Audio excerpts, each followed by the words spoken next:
Emília Pérez. Credo, a primeira palavra do vídeo foi isso. Eu vou até orar aqui depois pra não amaldiçoá-la. Enfim, esse filme tava competindo com vários filmes bons no Oscar, e até ganhou alguns prêmios diante desses filmes. Eu nunca fui uma guria de ligar muito pro Oscar, mas como tinha um filme brasileiro no meio, eu tinha que estar lá pra torcer pelo nosso cinema nacional. É claro que eu estou falando de ainda estou aqui. Imagino que vocês estejam se perguntando, por que você vai fazer a análise desse filme? Ele é ruim? Não, seu Smurf voador de quinta categoria, ele não é ruim.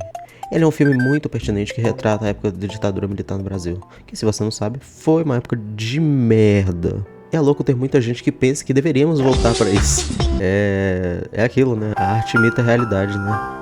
Enfim, acho que vocês que me acompanham aqui desde o final do ano passado, quando comecei o canal, merecem um descanso das coisas ruins que eu nos exponho semanalmente aqui. Pense nisso como um especial de 100 inscritos, ou 120 pra ser mais exato. Mas não comentem que é um especial, o povo lê especial no título e já sai correndo. Já sei, pra enganar o algoritmo, comentem que esse aí foi um ótimo vídeo totalmente normal e sem nenhum especial de 100 inscritos. Bem, não temos tempo pra perder, vamos começar. Um garotinho passa a mão no cachorro que tava atrapalhando a irmã a jogar aquela pelada. Ele pergunta para suas outras irmãs se eles podem ficar com o cachorro, e elas dizem pra ver com a mãe, enquanto elas estão passando Coca-Cola pra se bronzear. E não, isso não é um erro do filme. Na época de 70, 80, de fato passava Coca-Cola, pois diziam as malas línguas, que ajudava. Mas eu acho que a única coisa que te ajudava era você ficar com um puta cheiro de açúcar e toda melada. Mas né, vão na fé, ninguém escuta a VTuber mesmo. Um menininho chamado Marcelo vê que sua mãe está bem no meio do mar e não dá pra alcançá-la no momento. Então ele sai de pé rapado até a sua casa e vai encher o saco do seu pai perguntando se eles podem ficar com o cachorro. O pai, atuado pelo grande, o famoso liquidificador, tenta jogar a bola em cima da mãe, tenta oferecer o cachorro pro seu colega, mas acaba ficando encurralado e só aceita o cachorro. E o nomeia de Pimpão. Com esse nome já dá pra saber, esse cachorro só vai fazer coisa errada, se negar imposto, agiotada, calote. Enquanto isso, a outra filha, sim, essa família tem umas 5 crianças. Imagina o inferno que deve ser tomar banho nessa casa. A outra filha, Veroca, tá dando umas voltas pela cidade com seus amigos, quando são parados pela polícia militar, que está parando toda e qualquer pessoa que passe por aquele lugar. Eles rendem os jovens de forma super agressiva, sem a menor necessidade, olham se eles são alguma das crianças desaparecidas e então libertam eles.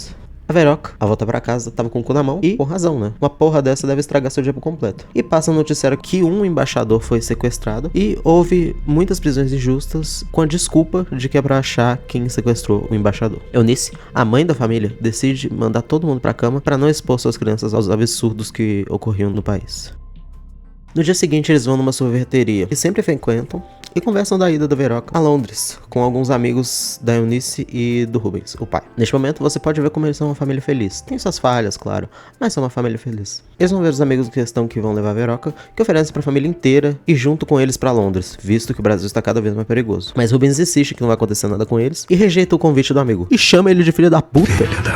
E depois fala que ama ele. Eu tô confusa. Veroca arruma suas malas e comemora o aniversário com sua família. E nisso, Rubens e seus amigos falam como está cada vez pior os jornais, as ruas e tudo. Mas quando a filha pergunta o porquê disso tudo, Rubens brinca dizendo que tá tudo bem e que o embaixador sequestrado tá com um charutão na boca vivendo a vida. A vida em questão. E eles vão à mesa comer. E novamente você pode ver que eles levam uma vida boa, apesar dos pesares. Enfim, passa-se algum tempo, Veroca já está em Londres há algum tempo e manda uma carta, uma experiência audiovisual. Uma carta que é pra ser lida junto com um filme de câmera de suas aventuras na Terra Britânica. E eles fazem como se fosse uma noite de cineminha isso. Até repetem a experiência audiovisual da filha pra se divertirem um pouco mais. Um dia, Eunice e Rubens estavam jogando, sei lá, Dungeons and Dragons, Serpentes e Escadas. Daí, aparecem uns homens que entram na casa à força e ordenam que Rubens vá com eles para prestar um depoimento devido ao seu passado como deputado. Ele só pede pra trocar de roupa antes. Enquanto isso, os perrapados vão fechando as cortinas e trancando a casa toda.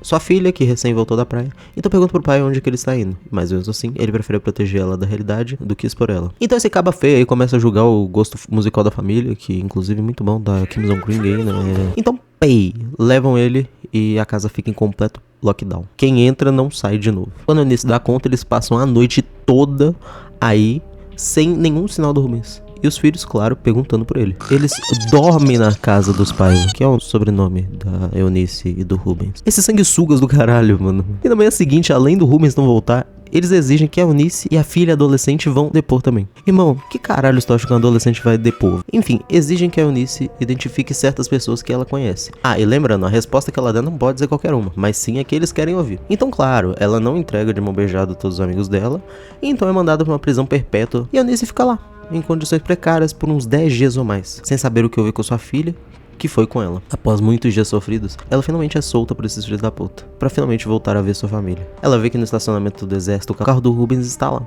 sem sinal nenhum dele. Ela volta pra casa, encontra seus filhos dormindo, inclusive a filha que foi com ela, então vai tomar um banho pra poder se limpar, pois ela ficou 10 dias sem higiene alguma. Na manhã seguinte, ela vê que a filha que tinha ido com ela tava todo dia indo pro encontro da resistência da ditadura, por assim dizer. Eunice proíbe ela de continuar indo e vai no lugar dela. Lá os amigos de Rubens mostram que o exército simplesmente negou a prisão dele. Eles precisam de alguma prova que o Rubens realmente foi preso pra poder entrar com alguma ação judicial. Então a Eunice lembra do carro do Rubens parado na frente do quartel e vai com um amigo advogado pra reaver o carro e ver se eles vão continuar negando a prisão do Rubens. Chegando lá, tu vê a cantiga bizarra do exército da época, basicamente mandando o povo tomar no cu e que se for necessário vai meter chumbo. Enfim, eles realmente negam a prisão do Rubens, mesmo com a Eunice dizendo que ele é diabético e precisa do remédio que ela trouxe. Não, ele não é diabético, ela só disse isso como uma jogada. O advogado fala que vai poder dar entrada no habeas corpus e Eunice pede emprestado uma cópia do habeas corpus que ele tem. Como próximo passo, Eunice tenta falar com uma ex-professora dos seus filhos que estava na lista vermelha deles. Ela afirma que esteve com Rubens quando foi presa. Eunice pede para ela fazer um depoimento de que o Rubens realmente estava preso. Mas ela não queria arriscar ser presa de novo. E com razão, né? Eunice volta para casa e vê que tem um carro parado na frente dela, que a empregada fala que tá ali o dia todo. A empregada também pede que ela receba seu salário, já que o Rubens só havia pago o de dezembro. Eunice tenta sacar o dinheiro da conta do Rubens, porém, sem a assinatura dele, ela não pode sacar. Ou seja, além de tirar o cara da vida da família, ainda fode com a família.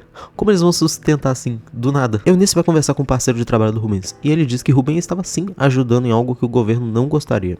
Mas não era nada demais, ele simplesmente entregava cartas para famílias que não tinham notícias de seus amados que foram apreendidos. Levaram um cara porque ele entregava cartas apaziguando o coração das famílias sem notícias. Outro dia, eles recebem outra carta da Veroca, que Eunice parece resumir até demais o que estava escrito.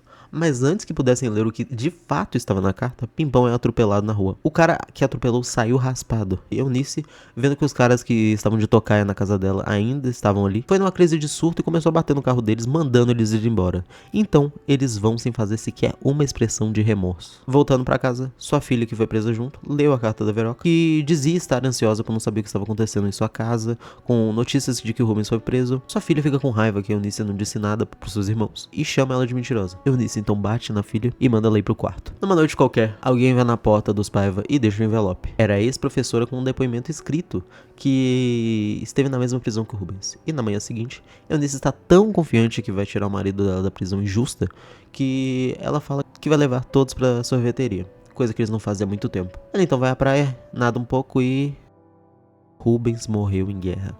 Foi o que o exército afirmou. Não oficialmente, claro. Eunice fica devastada sabendo que seu marido morreu, não sabe o que fizeram com ele, não tem um corpo para enterrar e nem um atestado de óbito. Apesar de tudo, ela não quis alarmar seus filhos e ainda finge que o pai está em uma viagem. E leva então eles para a sorveteria. Os filhos, apesar das circunstâncias, parecem felizes por estar ali de novo. Mas Eunice olha para as outras mesas, com famílias felizes, juntas, e sente uma dor dentro de si, sabendo que provavelmente nunca mais vai ver seu marido. Para poder sustentar a família, ela vende o terreno em que eles estavam construindo uma casa. A Veroca volta, e na volta dela, eles tiram uma foto para a revista, junto com uma matéria onde Eunice fala o que houve com o Rubens. Na foto, apesar dos jornalistas pedirem para eles não sorrirem, Eunice insiste que eles sorriam. Um tempo depois, ela anuncia que eles vão se mudar para São Paulo, pois lá, ao menos, ainda tem os primos e avós. Os filhos claramente não levam muito bem, mas Eunice precisa fazer isso. Um, para sair desse lugar com memórias tão dolorosas, e dois, para pelo menos ter o apoio da família. Então, passaram-se 25 anos. Eunice virou uma advogada. Marcelo virou um escritor e a vida parece estar normal. E, depois de 25 anos, finalmente ela conseguiu com a justiça um atestado de óbito para o Rubens. Imagine o quão forte é você ficar 25 anos sem ao menos poder falar com certeza: meu marido morreu. Absurdo. E então, estamos em 2014. A família está toda reunida em uma comemoração. Eunice acabou que teve Alzheimer e não lembra de quase nada. Porém, quando passa uma notícia na TV falando sobre a ditadura, alguns nomes de vítimas conhecidas foram citadas, como seu marido, Rubens. Ela fica perplexa e em choque ao ver aquilo. O governo brasileiro admitiu que Rubens Paiva foi assassinado dentro dos quartéis do Rio de Janeiro em janeiro de 1971. Em 2014, 5 oficiais militares foram denunciados por sua tortura e morte. Nenhum deles foi preso ou punido até hoje. Eunice se formou em Direito aos 48 anos e dedicou sua carreira à defesa de direitos humanos. Em 2018, ela morreu, depois de viver 15 anos com a doença de Alzheimer.